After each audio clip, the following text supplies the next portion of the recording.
everyone, I hope you're well. By mistake I have deleted the first part of the video where I just done these swatches, so I thought I'll come in and I will tell you what I have used. So I've gone ahead and used the acrylic inks by Rowney. One of them is System 3 and all three of the others are FW. So the first on the left is the Red Earth. It's a beautiful reddish brown, and then we have the System 3, which is the only one, Burnt Sienna, and then the other two also by Rowney FW. It's the dark green for that beautiful kind of viridian green, and yellow ochre for that beautiful yellow. So all I've literally done is just used the acrylic ink straight out of the bottle with the pipette or the eyedropper and scribbled around some marks and just use a little bit of water and brush and kind of created larger swatches, making the colors blend into one another. That's it. Sometimes I get little bits of pigment, which basically best thing to do is just remove it with the tip of your brush, because they're just like little clusters and don't really need that. So that's that. Okay, now I've got a little bit of this wetness here. Sometimes I play with it and I use it to my advantage, so I'm going to go in with a pencil and just kind of maybe doodle or do something here.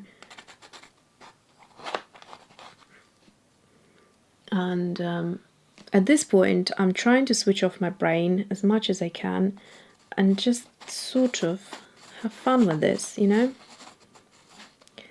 Today I spent like 1.5 hours doing art theory with my son. He's 5 years old, and it was so interesting to see how children just have a different way of illustrating. It's that same concept that Pablo Picasso would say, that it took him 4 years in art school to learn how to paint, and then it took him a whole lifetime to unlearn all of that and in a way paint like children, with their sort of imagination open and not overthinking things, but just go in with the brush. It doesn't really matter if you stick it in here, stick it in there, but sometimes those little magical bits and elements just are so pretty and neat. So yeah. Okay, I've got a darker color here, which is that, let's see, what's that? Burnt Sienna, naturally. My beloved Burnt Sienna, can't do without it. Yellow ochre and Burnt Sienna have been the it colors of 2020 for me. Completely surprising, because that wasn't something I was into. And then let's see, I've got this color, which of course will pop next to the lovely kind of yellow ochre. This is the Turquoise Blue. Yeah, sorry if I'm not really focused, but this is how it's going to be for a little while now. I've got a lot to multitask, and literally my mind is racing. I'm trying to do yoga now on a daily basis and walks on a daily basis, all of that good stuff. But yeah, it's hard to switch off sometimes. Your brain just keeps going at a crazy speed. Okay, so there's a bit of gold, not going to show up very well on this color, so we could try it somewhere here maybe. Also, the texture of these can be sometimes a little bit sleek, so for instance here it's not really gripping onto the paper very well. Here it's doing better. So this one was the System 3 Rowney. It's got a different kind of finish to it once it dries, almost like a leather effect. Look, I'm going to take it onto the white here a little bit, like so. And this is your experimenting time, you might discover that you like a certain combination of things here and there. And what else? I'm going to introduce my gold now. So I'll do the circles again, so that these are quite sort of rings. They're quite nice. And then you can overlap a couple of them here as well. And then we just another one on this corner. They stand up very nicely on certain colors. Get a bit lost on here, but I still can see it, so that's fine. Let's see, I really like this one, so I might just go in with a little bit of a black, just something very fine like this pen here. I'm not actually sure what I want to do, just a little bit of a scribble without overdoing things.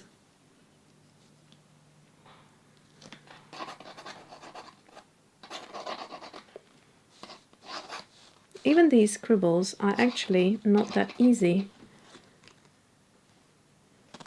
to make them look, you know, minimal, but also without sort of trying hard. So for instance, this I don't like, and I'm hoping I could just use my brush quickly and just actually do a bit of this, see what happens. Yeah, I like this. That's adding a bit more dimension and getting rid of that black a little bit for me. That's it.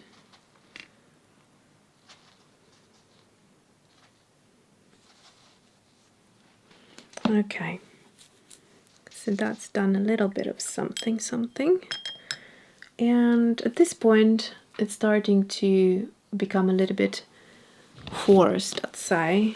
So let me just see if I can pick up some of these colors here. Now, if I created something and I don't like it, what I tend to do is grab a tube of acrylic paint and just, you know, add a bit of that. So that's what I'm going to do. I'm going to now dry this and show you what I typically do if I don't like a little corner or area. Okay, so the colors I grabbed, and this is sort of my intuitive kind of way of picking things, is the gold and a light portrait pink, because I think both of them would do nicely. And if I just use one, it kind of might look a little bit strange, maybe not, I don't know, but that's just what I feel. So tiny little bit, and what I'm going to just do is just dab it, you know, just have a little play wherever I want to cover anything up. I like this grey there, so I think I'm going to leave it. And just maybe a tiny bit here. And you can smudge it as well if you don't want the fingerprint look. So I'm just going to maybe create more of a softer look. And what I like about it is just it blends out so beautifully.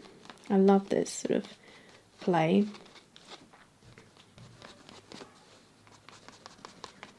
Before it dries, you can still move it around a little.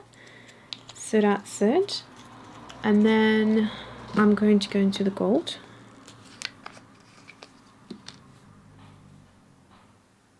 Probably not going to need too much, so I'm just going to...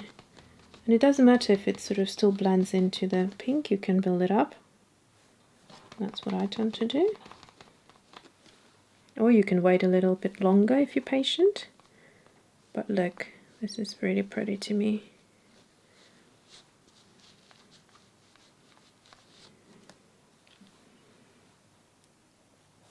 I'm just going to swatch it like that.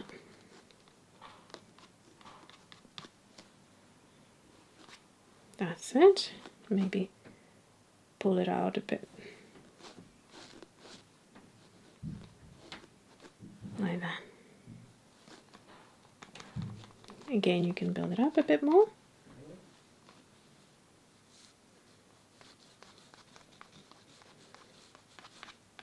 That's it. So there you go.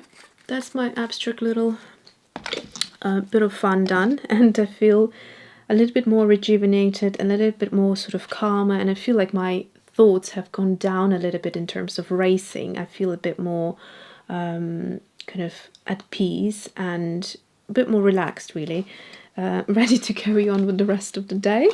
So these type of breaks during the day when you have loads to carry on with or get on with are very, very helpful for our mental state. which also then affects our physical. So it's a win-win situation. So I hope you enjoyed this. Let me know what you feel about these kind of slightly maybe faster videos and shorter videos, and yeah, just kind of, you know, me including you in my sort of part of the day. So that's it for today. Thanks for watching and see you soon.